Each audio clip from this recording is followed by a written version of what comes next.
forget the day we met. Your eyes so blue, me piercing through. I can't forget the day we met. Your smile so bright, it made me swoon.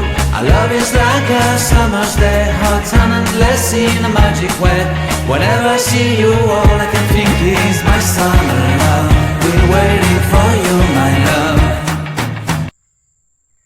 Assalamualaikum warahmatullahi wabarakatuh. Jumpa lagi dengan kami ya teman-teman. Mudah-mudahan teman-teman nggak bosen lah ya. Baiklah, pada topik kali ini kita akan membahas tentang bagaimana sih sebenarnya pengaruh pohon kelapa sawit ini dengan keadaan air tanah. Tapi sebelum lanjut jangan lupa ya teman-teman, kita minum dulu.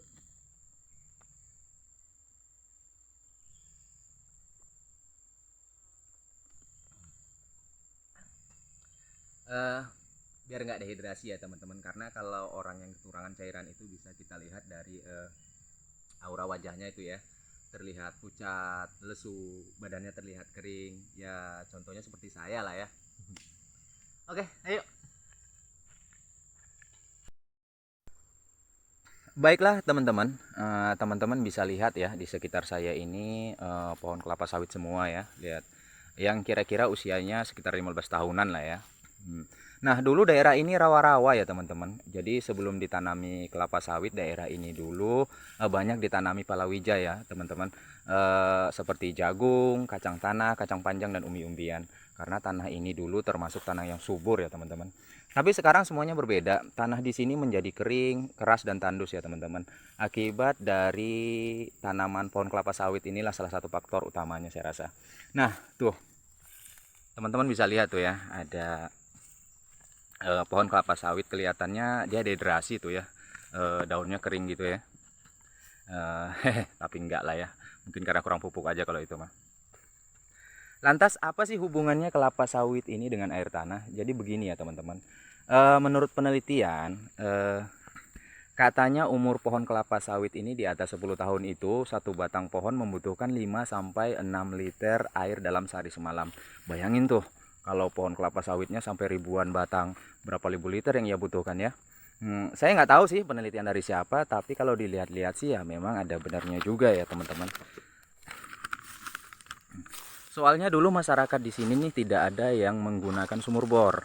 Mereka cukup menggali tanah paling dalam 6-7 meter sudah bisa dapat air. Bahkan ada yang 1 meter saja keluar air, padahal di tempat kami ini termasuk dataran yang tinggi loh teman-teman. Nah teman-teman, di sini ada parit, kelihatan ya teman-teman. Jadi parit ini sekarang fungsinya hanya sebagai parit ada hujan saja. Jadi pada saat ada hujan maka air parit ini akan meluap sampai ke atas ini ya teman-teman. Walaupun intensitas hujan tidak terlalu besar. Tapi bila tidak ada hujan sebentar saja maka parit ini menjadi kering.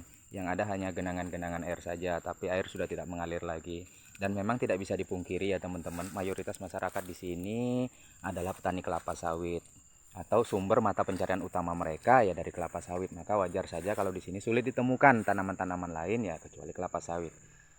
Jadi begini, tanah yang banyak ditanami pohon sawit maka tanah tersebut akan sulit untuk menyerap air karena di permukaan tanah tersebut sudah dihambat oleh akar-akar sawit.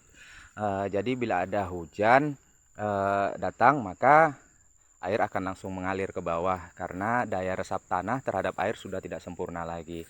Jadi itulah sebabnya kenapa di sini mudah sekali banjir bila hujan dan mudah sekali kering bila tidak ada hujan. Jadi keadaan di sini seperti dua sisi mata uang ya teman-teman. Air dibutuhkan bahkan oleh semua makhluk hidup tentunya, tapi sawit juga diperlukan untuk kebutuhan hidup sehari-hari. Dan kenapa masyarakat di sini ketergantungannya sama pohon kelapa sawit ini begitu tinggi ya teman-teman?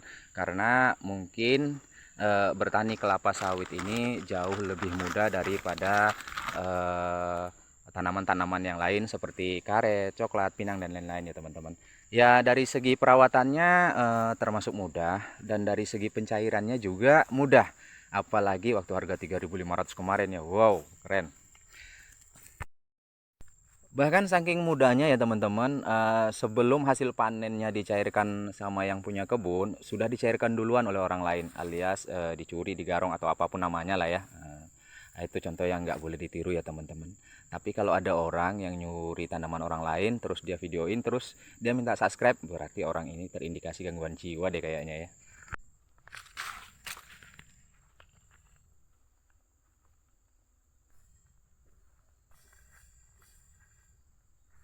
Demikian video kita kali ini, mudah-mudahan bermanfaat.